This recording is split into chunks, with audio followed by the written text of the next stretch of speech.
दोस्तों, quick study number 1 YouTube channel में आप सभी का स्वागत है। तो दोस्तों, इस वीडियो के माध्यम से हम लोग देखने वाले हैं एनसीईआरटी सार संग्रह क्लास 6 से लेकर 12 तक सभी क्वेश्चन। दोस्तों, इसमें ऑनलाइनर है और विशेष आकर्षक किया है, इसमें अध्यायवार रिवीजन नोट्स दिया हुआ है। संघ लोक सेवा आयोग एवं विभिन्न राज्य स्तरीय परीक्षाओं के लिए समान रूप से उपयोगी है। दोस्तों, इसमें हम लोग भारतीय राज्य व्यवस्था का जितना भी आप पॉइंट देख रहे हैं, ये सभी पॉइंट हम लोगों ने ऑलरेडी कंप्लीट कर लिया है। 35 वीडियो है, इसका छोटा छोटा वीडियो है, तो इसके माध्यम से हम लोगों ने कंप्लीट कर लिया है। काफ़ी महत्वपूर्ण है दोस्तों एग्जाम के पॉइंट ऑफ व्यू से। इंडियन पॉलिटी भारतीय राज्य व्यवस्था नाम से हमारे चैनल में प्लेलिस्ट बना हुआ है, वहाँ से आप लोग जाके सारा वीडियो आसानी से देख सकते हैं, बहुत ही महत्वपूर्ण है। अभी दोस्तों हम लोग इसमें पढ़ रहे हैं इतिहास, और दोस्तों इतिहास में हम लोग प्राचीन भारत का इतिहास समाप्त कर चुके हैं। सभी पॉइंट ये देख रहे हैं आप, सभी पॉइंट समाप्त कर चुके हैं। प्राचीन भारत समाप्त होने के बाद अभी हम लोग जो है मध्यकालीन भारत तक पढ़ रहे हैं, और इसमें हम लोग दोस्तों तुगलक वंश तक कंप्लीट कर लिया है। ठीक है, आज हम लोग दोस्तों सैयद वंश और लोदी वंश के बारे में देखेंगे, उसके बाद विजयनगर साम्राज्य, ये सभी पॉइंट देखेंगे। उसके बाद हम लोग जो है आधुनिक भारत में आएंगे। तो एग्जाम के पॉइंट ऑफ व्यू से सभी पॉइंट दोस्तों बहुत ही महत्वपूर्ण है। तो चलिए हम लोग सीधा चलते हैं टॉपिक पर। आप लोग को दोस्तों वीडियो अच्छा लगे तो प्लीज़ आप लोग से रिक्वेस्ट है कि प्लीज़ वीडियो को एक बार लाइक कर दीजिएगा। चैनल पर पहली बार आए हैं तो चैनल को सब्सक्राइब कर अपने दोस्तों में एक बार शेयर ज़रूर कर दीजिएगा। पीडीएफ के लिए हमारा टेलीग्राम का लिंक इस वीडियो के डिस्क्रिप्शन में है, और ज्वाइन कर लीजिएगा। तो चलिए हम लोग दोस्तों शुरू करते हैं सैयद वंश। सैयद वंश का दोस्तों जो काल है, सैयद वंश का जो समय है, कब से कब तक है, तो ये दोस्तों 1414 से लेकर 1451 ईस्वी तक जो है सैयद वंश का शासनकाल रहा है, तथा लोदी वंश का शासनकाल 1451 से लेकर 1526 ईस्वी में हुआ। ठीक है, 1526 ईस्वी तक रहा। 1526 ईस्वी में मुगल शासक बाबर के द्वारा जो आक्रमण किया गया था, उसमें लोदी वंश का अंतिम शासक कौन था? इब्राहिम लोदी, और बाबर के बीच युद्ध हुआ था 1526 में। आप लोग पढ़ेंगे पानीपत का प्रथम युद्ध, और इसमें जो है इब्राहिम लोदी की पराजय हो जाती है। उसके बाद जो है मुगल वंश का स्थापना हो जाता है दिल्ली में, भारत में। ठीक है, तो चलिए हम लोग पहले शुरू करते हैं पहला क्वेश्चन से। हमारा क्वेश्चन है 1414 ईस्वी में दौलत खां को पराजित कर खिज्र खां ने किस वंश की स्थापना की थी?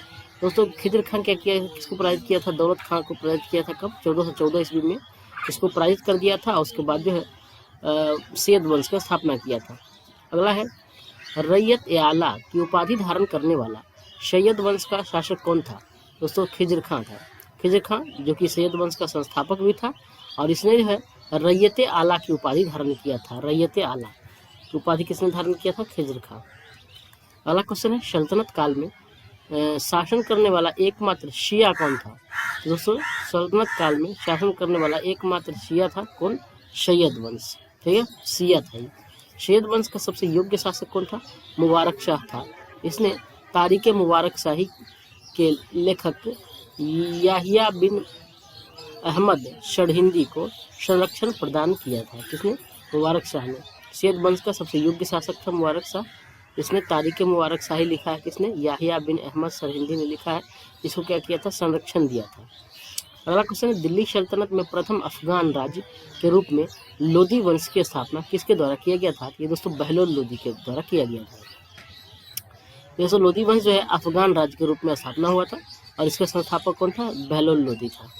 अगला है लोदी वंश के संस्थापक कुछ है, उसके बारे में देख लेते हैं दोस्तों। सुल्तान है, उसका शासनकाल है। ठीक है, बहलोल लोदी। इसका शासन कब से कब तक रहा दोस्तों? 1451 से लेकर 1489 ईस्वी तक किसका रहा? बहलोल लोदी का शासनकाल रहा। उसके बाद आया सिकंदर लोदी। सिकंदर लोदी दोस्तों 1489 से लेकर 1517 ईस्वी तक जो है सिकंदर लोदी का शासनकाल रहा। काफ़ी महत्वपूर्ण और काफ़ी महत्वपूर्ण शासक थे दोस्तों। इसी ने 1504 ईस्वी में कहाँ किस शहर को बसाया था? तो आगरा शहर को बसाया था इसी सिकंदर लोदी ने। अगला है उसके बाद इब्राहिम लोदी। इब्राहिम लोदी का दोस्तों शासनकाल 1517 से लेकर 1526 तक रहा है। ठीक है, अगला देख लेते हैं हम लोग क्वेश्चन। दिल्ली सल्तनत के सुल्तानों में किसने सर्वाधिक समय तक शासन किया है? दिल्ली सल्तनत काल में सबसे अधिक दोस्तों बहलोल लोदी ने 38 वर्ष तक शासन किया है। 38 वर्ष तक शासन किया है बहलोल लोदी। सल्तनत काल में सबसे सर्वाधिक समय तक शासन किया किसने? बहलोल लोदी किया था, 38 वर्ष तक। महत्वपूर्ण है। उसके बाद किस सुल्तान के बारे में अब्दुल्लाह ने अपनी पुस्तक तारीख दाऊदी में लिखा है कि जब वह अपने सरदारों के साथ मिलता था तो वह कभी सिंहासन पर नहीं बैठता था? किसके बारे में? ये दोस्तों बहलोल लोदी के बारे में कहा जाता है कि किस सुल्तान के बारे में? अब्दुल्लाह कहा है ने अपनी पुस्तक में कहा है कि तारीख दाऊदी, किसका पुस्तक है? तो अब्दुल्ला की पुस्तक। इसमें अब्दुल्ला ने लिखा है कि जब तक वो सरदार उसका खड़ा होता था तब तक वो व्यक्ति जो है सिंहासन पर नहीं बैठता था। तो कौन व्यक्ति था? अब ये बहलोल लोदी था। अगला, किस सुल्तान ने आगरा नगर की स्थापना कर उसने अपनी राजधानी को बनाया था? तो सिकंदर लोदी ने बनाया था। ठीक है, कब बनाया? 1504 ईस्वी में। ठीक है, अगला है, सिकंदर लोदी ने भूमि की माप के लिए किस पैमाने का प्रयोग किया था? ये दोस्तों गजे सिकंदरी। तो गजे सिकंदरी का जो है प्रयोग किसने किया था? सबसे प्रथम सिकंदर लोदी ने भूमि को माप के लिए प्रयोग किया था। ठीक, अगला क्वेश्चन है, सुल्तान की उपाधि धारण करने वाला लोदी वंश का प्रथम शासक कौन था? सुल्तान की उपाधि धारण किया था कौन था दोस्तों? ये सिकंदर लोदी ही था, और लोदी वंश का प्रथम शासक था सिकंदर लोदी। अगला है, सिकंदर लोदी ने मुसलमानों में प्रचलित अनेक कुप्रथाएं जैसे मुहर्रम पर ताजिया निकालना, महिलाओं को पीरों की मज़ारों पर जाने या उनकी याद में जुलूस निकालने पर प्रतिबंध लगा दिया था। सिकंदर लोदी ने मुसलमानों में प्रचलित अनेक कुप्रथाओं से मुहर्रम पर ताजिया निकालना, महिलाओं को पीरों के मज़ार पर जाना या उनकी याद में जुलूस निकालना, ये सब पर क्या कर दिया था? प्रतिबंध लगा दिया था। अगला है, सल्तनत कालीन वंश। तो सल्तनत कालीन वंश के बारे में देख लेते हैं दोस्तों। वंश इधर शासनकाल रहा है और उसके बाद संस्थापक है। ठीक है, सबसे पहले ममलूक वंश। ममलूक वंश जिसको किसको कहा जाता है? तो गुलाम वंश को दोस्तों ममलूक वंश भी कहा जाता है। इसका शासनकाल कब से कब रहा? तो ये 1206 से लेकर 1290 तक रहा। 84 वर्ष तक शासन किया किसने? ममलूक वंश ने। मामलूक वंश ने। ऐसे संस्थापक कौन था? तो कुतुबुद्दीन ऐबक था। उसके बाद आया दोस्तों कौन? सल्तनत काल में ये खिलजी वंश आया। खिलजी वंश का शासनकाल कब से कब तक रहा? तो 1290 से लेकर 1320 ईस्वी तक रहा। और खिलजी वंश ने दोस्तों कुल 30 वर्ष तक शासन किया। और इसके संस्थापक कौन था? तो खिलजी वंश का संस्थापक दोस्तों जलालुद्दीन खिलजी था।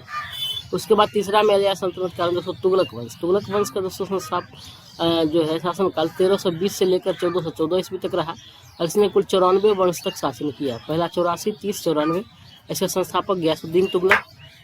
सैयद वंश 1414 से लेकर 1450 ईस्वी तक, इसका शासनकाल 37 वर्ष रहा। और इसके संस्थापक खिजर खां।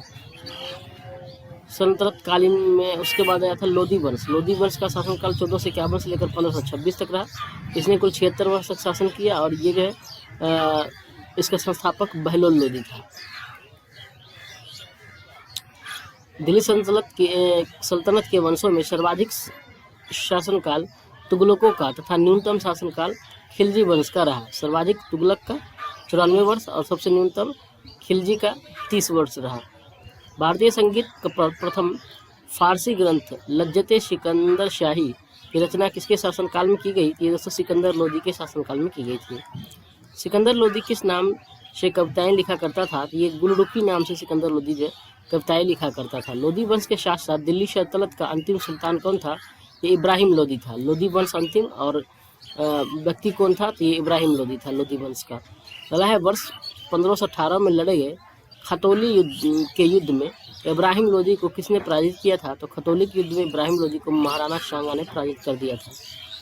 पानीपत के प्रथम युद्ध में बाबर ने किसे पराजित किया? इब्राहिम लोदी को पराजित किया।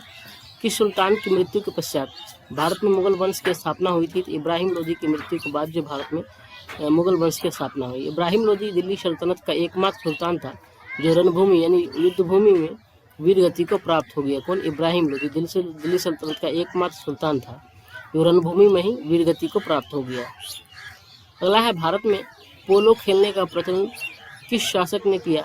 इसे तुर्कों ने किया था। भारत में पोलो खेलने का जो है प्रचलन किसने किया था? तुर्क शासक ने किया था। अगला है, सल्तनत काल में दस्तार बंदान किसे कहा जाता था? तो दस्तार बंदान जो है सल्तनत काल में दोस्तों उलेमा को कहा जाता था। दस्तार बंदान उलेमा को कहा जाता था। किस भारतीय में संगीत यंत्र तबला एवं सितार का प्रचलन किया था? किस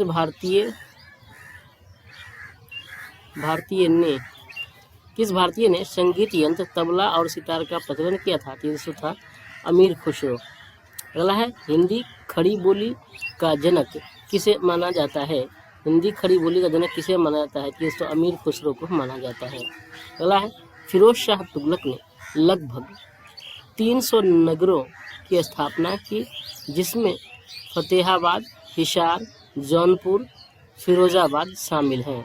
किसने? फिरोज तुगलक ने 300 नगर की स्थापना किया, जिसमें महत्वपूर्ण कौन है? फतेहाबाद, हिसार, जौनपुर और फिरोजाबाद शामिल है। तो इन नगरों की स्थापना फिरोज शाह तुगलक ने किया था, महत्वपूर्ण है। तो दोस्तों आज के लिए इतना ही। अगले वीडियो में हम लोग जो है विजयनगर साम्राज्य के बारे में पूरा विस्तार से अध्ययन करेंगे। तो आप लोग को वीडियो कैसा लगा आप लोग कमेंट करके ज़रूर बताइए। साथ में किसी प्रकार की अगर क्वेश्चन में त्रुटि हो तो आप लोग हमें कमेंट करके बताइए, हम आपका कमेंट पढ़ेंगे और रिप्लाई करने की पूरी कोशिश करेंगे। तो साथ में दोस्तों अगर आप लोग अगर चैनल पर पहली बार आए हैं तो चैनल को सब्सक्राइब करके एक बार दोस्तों में शेयर जरूर कर दीजिएगा वीडियो को, ठीक है, लाइक ज़रूर कर दीजिएगा आप लोग। और टेलीग्राम पे ज्वाइन कर लीजिएगा, वहाँ से आप लोग को है PDF मिल जाएगा। करंट अफेयर क्लास अगर सुबह वाली नहीं देखते हैं तो डेली करंट अफेयर लेलन टॉप जो आपका फुल पत्ती वाली क्लास है, तो फास्ट में रिवीजन कम से कम टाइम में करंट अफेयर डेली तैयारी करने के लिए हमारे साथ जरूर जुड़िए। तो आज के लिए इतना ही, धन्यवाद, जय हिंद।